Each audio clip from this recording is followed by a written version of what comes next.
Sénégal, bonjour, uptelo. Voilà ce qu'il faut dire en lisant l'As quotidien ce matin. Le journal, en tout cas, de renseigner, manque de kits de dialyse, 96 malades du hangar des pèlerins en danger de mort. Et c'est avec la mort dans l'âme qu'on peut lire justement le titre de l'As quotidien qui nous informe que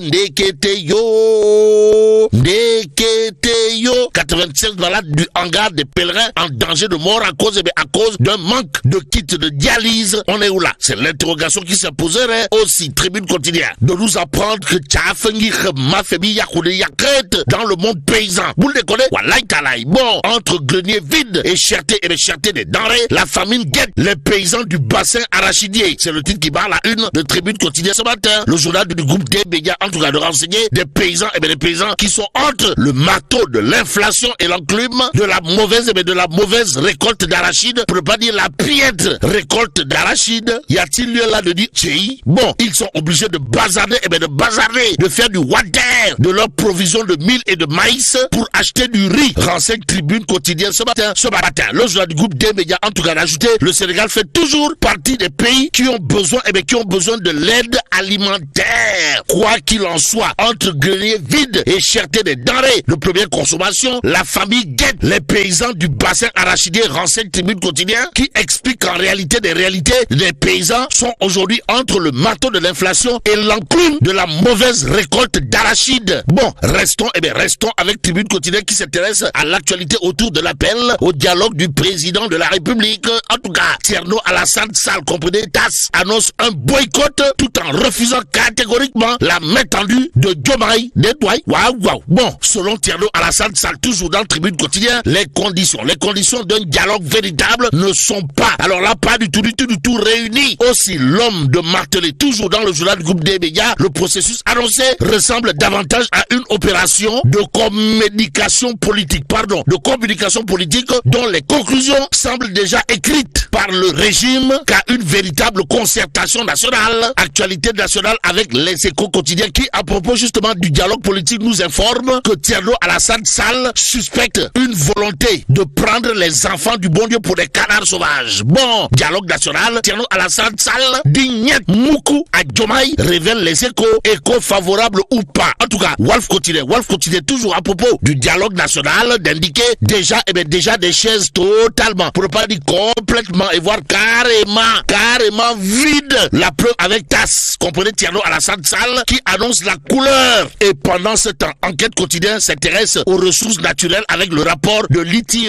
Pourquoi faire? Pour nous livrer les premiers chiffres de Diomaye Sonko. Ou le box, sans doute à te dire. Que dire autour de cette actualité sinon? Ce que renseigne Enquête quotidienne, comprenez, on se dirige vers des hausses records. Records pour les recettes douanières et fiscales. Y a-t-il lieu là de dire Euskei ou Tchei? En tout cas, l'État a recouvré plus de 60 milliards de francs CFA pour l'IS au premier semestre, contre 62,7 milliards de francs CFA pour toute l'année 2023.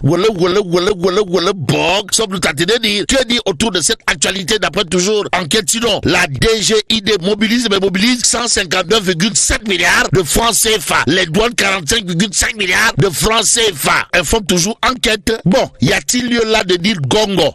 Oui, si on en croit Réumi quotidien, à la une du journal du groupe Promo Consulting, il est écrit revenus générés par le secteur minier 236 milliards de francs CFA au premier semestre 2024. Information à lire en tout cas à la une du journal Les Échos, le quotidien. En tout cas, le titre rapport ITIE premier semestre 2024, le secteur extractif a généré 236 milliards de francs CFA. Et là, on peut retenir, d'après Les Échos, 225 milliards de francs CFA alloués au budget de l'État. Et en l'État, l'or sénégalais exporté fait 137 milliards de francs CFA. Renseigne Les Échos avant d'ajouter 1773 employés pour une masse salariale de 19,7 milliards. Aussi, le Sénégal compte 453 titres miniers et de carrière. Renseigne toujours Les Échos favorables ou pas. En tout cas, le quotidien Les Échos de retenir le secteur extractif a généré 236 milliards. D'où l'interrogation à savoir, mais Anne Khalismi, critique quotidien pour sa part de révéler au premier trimestre 2024, le secteur extractif a généré 236 milliards. Légui, en attendant,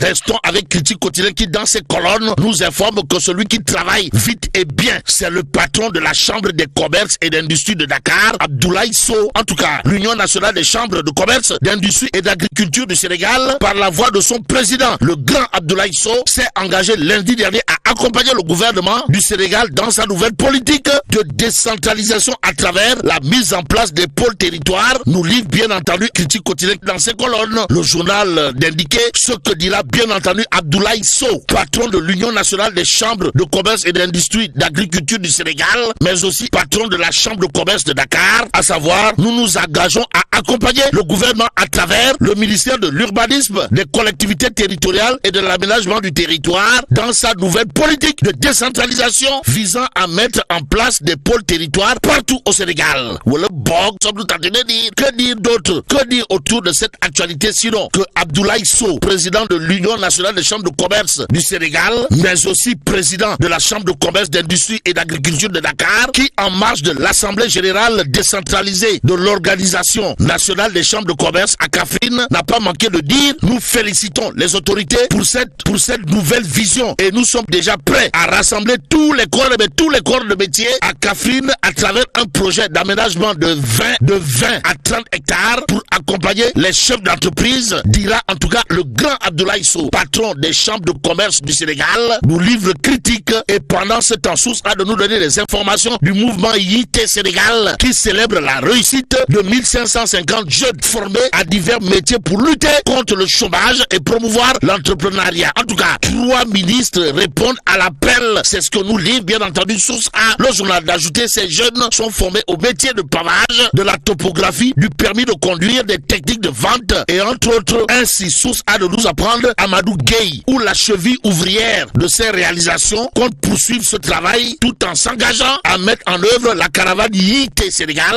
pour étendre ce programme à d'autres régions du Sénégal, aux Sénégalaises et aux Sénégalais. Retenons tout simplement et tout bonnement, d'après Source A, que le mouvement YIT Sénégal de Amadou Gueye a célébré la réussite de 1650 jeunes formés à divers métiers pour lutter contre le chômage et promouvoir l'entrepreneuriat. La preuve avec 3 ministres du gouvernement de Sonko qui ont répondu à l'appel. Cependant, Direct News, à propos justement d'entreprises de presse en difficulté, d'expliquer quand Abbas Fall, ministre de la République de son État, occulte le vrai problème, c'est-à-dire prend l'ombre pour la proie. Bon, si Abbas Fall veut aider les entreprises de presse, il doit d'abord diligenter le règlement des conventions et contrats de publicité signés et exécutés. Explique bien entendu Direct News. D'autres news à la une de l'Observateur, l'Obs, le journal du groupe Futur Média, en tout cas de révéler audition au fond. De quoi s'agit-il, ouais? Eh bien, du grand déballage de Tabaski Ngom. En tout cas, les minutes d'un face-à-face de près de 4 heures entre l'inspectrice du Trésor et les juges d'instruction Idrissa Diarra et Nelly Seko Dieng. Voilà ce qu'explique ou tente d'expliquer l'Observateur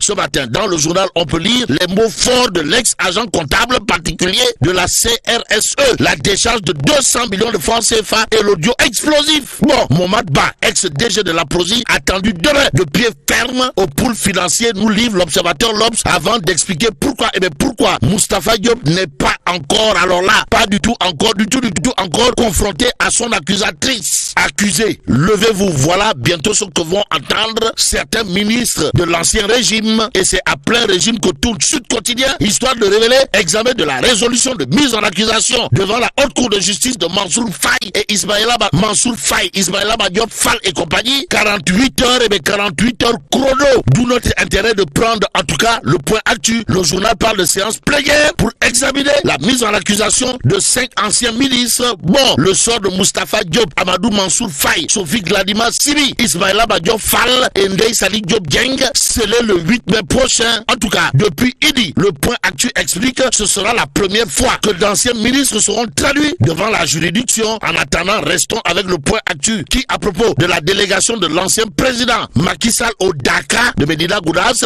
d'indiquer Abdoulaye Daouda Diallo a grandi le fossé avec l'APR. En d'autres termes, ADD brille par son absence au Dakar de Medina Gounass dans la délégation de l'APR conduite par le professeur titulaire Moussa Baldé. En tout cas, un militant authentique s'éloigne du foyer ardent. Voilà ce qui explique bien entendu le point actuel. Le journal d'ajouter, plus rien ne mobilise ADD, ni la menace de haute trahison contre Macky Sall, ni les militants inquiétés par le pôle judiciaire financier. Au même moment, Critique quotidien revient histoire de révéler des ragots contre le président Doudouka, colporté le porte-parole national de l'URRGENS recuse et accuse. Ce matin, il conviendrait de terminer avec Wolf Quotidien. Le journal parle de menaces de grève, tous azimuts, histoire d'indiquer le pacte totalement, pour ne pas dire complètement, et voire carrément déstabilisé. Et là, mais la tidong de Tchei Allah. Bon, que Dieu préserve le Sénégal.